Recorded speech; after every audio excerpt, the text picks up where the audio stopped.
Telangana CM ಅರಣ್ಯ ಸಚಿವೆ ಅವರನ್ನು ಗಲ್ಲಿಗೇರಿಸಲು ರಾಷ್ಟ್ರಪತಿಗೆ ಮನವಿ. ತೆಲಂಗಾಣದಲ್ಲಿ 400 ಎಕರೆ ಹೆಚ್ಚು ಅರಣ್ಯ ಭೂಮಿ ನಾಶಪಡಿಸಿ ಸಸ್ಯ ಸಂಕುಲ, ಪ್ರಾಣಿ ಸಂಕುಲ, ಮನುಸಂಕುಲಕ್ಕೆ ಮಾರಕವಾಗಿರುವಂತೆ ಮಾಡಿರುವ ಅಲ್ಲಿನ ಮುಖ್ಯಮಂತ್ರಿ ರೇವಂತ್ ರೆಡ್ಡಿ, ಅರಣ್ಯ ಸಚಿವೆ ಕೊಂಡಾ ಸುರೇಖಾ ಹಾಗೂ ಅರಣ್ಯ ಅಧಿಕಾರಿಗಳನ್ನು ಗಲ್ಲಿಗೇರಿಸುವಂತೆ ಒತ್ತಾಯಿಸಿ ನಗರದ ಜಿಲ್ಲಾಡಳಿತ ಭವನದಲ್ಲಿ ಹೆಚ್ಚುವರಿ ಜಿಲ್ಲಾಧಿಕಾರಿ ಗೀತಾ ಹುಡೇದಾ ಅವರ ಮುಖಾಂತರ ರಾಷ್ಟ್ರಪತಿಗಳಿಗೆ ವಿಶ್ವ ರೈತ ಸಂಘ ಸದಸ್ಯರು ಹಾಗೂ ಪಾರಂಪರಿಕ ವೈದ್ಯರಾದ ಎಚ್.ಸಿ. ಮಹೇಶ್ ಕುಮಾರ್ ಮನವಿ ಸಲ್ಲಿಸಿದರು.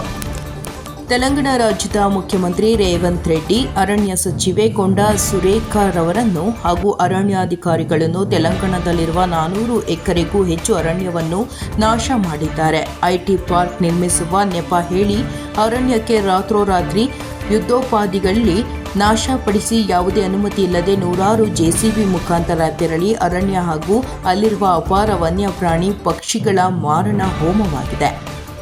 ಇದು ರಾಜ್ಯವಲ್ಲ, ದೇಶವಲ್ಲ, ವಿಶ್ವವೇ ತಲೆ ತಗ್ಗಿಸುವಂತಹ ಹೇಯ ಕೃತ್ಯವಾಗಿದೆ.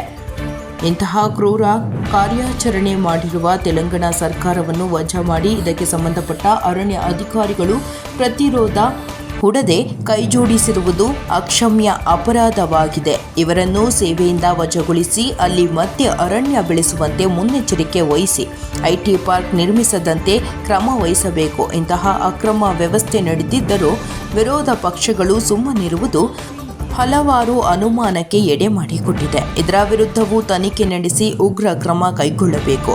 ರಾಷ್ಟ್ರಪತಿಗಳಿಗೆ ಸಲ್ಲಿಸಿರುವ ಮನವಿಯಲ್ಲಿ ಎಚ್.ಸಿ. ಮಹೇಶ್ ಕುಮಾರ್ ಒತ್ತಾಯಿಸಿದ್ದಾರೆ. ಹರದನಹಳ್ಳಿ ಮಹದೇವ ಸ್ವಾಮಿ ಹಾಜರಿದ್ದರು. ವರದಿ ಹೋಮ ನಂಜುಂಡನಾಯಕ, NKS TV4, ಚಾಮರಾಜನಗರ. ಇನ್ನು ಇಲ್ಲಿಗೆ ಹೋಗ್ತಾರೆ, ನಾಳೆ ಇನ್ನೊಂದು ರಾಜ್ಯಕ್ಕೆ ಹೋಗ್ತಾರೆ. ಮಲ್ಟಿನ್ಯಾಷನಲ್ ಕಂಪನಿಗಳು ಹಣ ಹಾಕ್ತಾರೆ ಅಂದ್ಬಿಟ್ಟು ಹಿಂಗೆಲ್ಲ ಮಾಡಿದ್ರೆ ಇವತ್ತು ರಾತ್ರಿ ಯುದ್ಧೋಪಾದಿಯಲ್ಲಿ ಮಾಡಲ್ಲ ಮೇಡಮ್. ಎಷ್ಟು ಸರಿಯಾದ ನೋಡು. ಇದೆಲ್ಲ ಬಹಳ ಖಂಡನೀಯವಾದ ವಿಷಯ, ಅತ್ಯಂತ ಕ್ರೂರ ಕೃತ್ಯ. ರಾತ್ರಿ ಟೈಮ್ಲಿ ನೂರಾರು JCBಗಳನ್ನ ಹೋಗಿ ಅದನ್ನೆಲ್ಲ ನಾಶ ಮಾಡಿದ್ರೆ ಅದ್ರ ಬಗ್ಗೆ ಉನ್ನತ ತನಿಖೆ ಮಾಡಿ ಅವ್ರಿಗೆ ಗಲ್ಲಿಗೇರಿಸಬೇಕು. ಅದೇ ಜಾಗದಲ್ಲಿ ರಾಷ್ಟ್ರಪತಿ ಕಳಿಸಿ ಅಂತ ಪ್ರಾಣಿ ಪಕ್ಷಿ ಸುಮಾರು ಸತ್ತಿದ್ರೆ ಬಹಳ ನೋಡಕ್ಕೆ ಐತಲ್ಲ, ಮುಗಿಲು ಮುಟ್ಟು ಪರಿಸ್ಥಿತಿ ಆಗಲ್ಲ. ಕಳಿಸಿ ಇದು ಮಾಡಿ ಮೇಡಮ್.